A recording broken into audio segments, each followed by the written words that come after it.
Xitoyga qaytarilish uchun Doha aerodromida qo'lga ilingan Sharq Turkistonlik Abdulhakim Yusufning Amerikaga avatilganligi bildirildi. Yevropa xabarlar torining muxbiri Mustafa Bog' ommaviy taratquv hisobida e'lon qilingan xabarda Bosniyadan qaytarilgan va Xitoyga qaytarish uchun Qatarda aerodromda tutib turilayotgan Abdulhakim Yusufni qutqizish uchun Uyg'ur faoliyatchilarining harakatga o'tganligi bildirildi. Yangi uchurlarga asoslanganda Abdulhakim Yusufning Amerikadagi ommaviy tashkilotlarning tirishchanligi bilan Amerikaga qaytarilganligi ma'lum.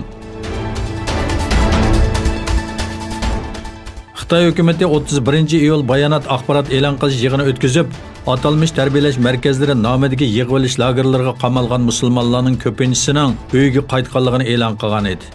Erkin Osiyo radiosining Oqsu, Xotan va Qumul qatorliq joylarga qarata elib borgan dalillashi natijasida adliya va jamoat xavfsizlik organlarida, shundaqla viloyat va noyalarda vazifa o'tayotgan ma'murlar oz sondagi salomatligi nachar, yashangan va o'lim xavfi bor bo'lgan kishilardan boshqa hech kimning qo'yib berilmaganligini aytish orqali Xitoyparast qo'rchoq amaldorlarning yolg'onchiligini o'ttirg'a chiqadi.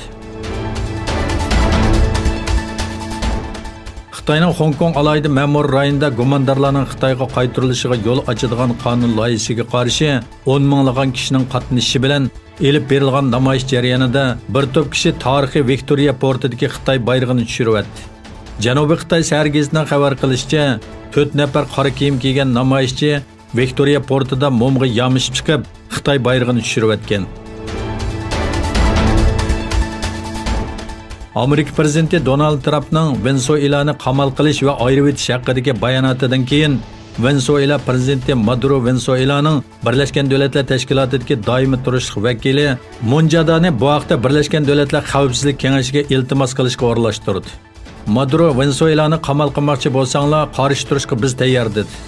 Uzun yillardan buyon iqtisodiy va ijtimoiy krizlarga bo'g'ilgan Venezuelada bu yil 23 yanvar o'qituvchilar ko'p sonliqni egallaydigan parlament a'zosi Guaido o'zini vaqtli prezident deb e'lon qildi.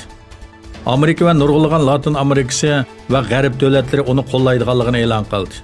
Turkiya, Rossiya, Xitoy qatorliq davlatlar bo'lsa, Maduroni Venezuelaning qonunli davlat raisi deb qo'lladi.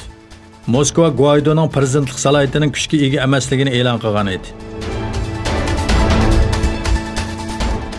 Amerika Mudofaa ministri Mike Esper yaqinda Tinch okean rayonida o'rta masofalik boshqariladigan bomba o'rnashtirilganligini bildirdi.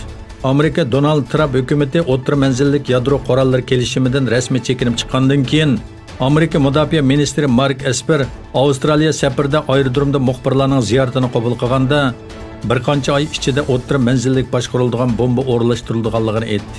O texmi yuqori texnikalik boshqariladigan bombalarning yasalish uchun vaqt ketadiganligini bildirdi va menchi bo'lganda to'g'ri bo'g'ini ko'p vaqt o'tkazmasdan o'rnashtirish dedi.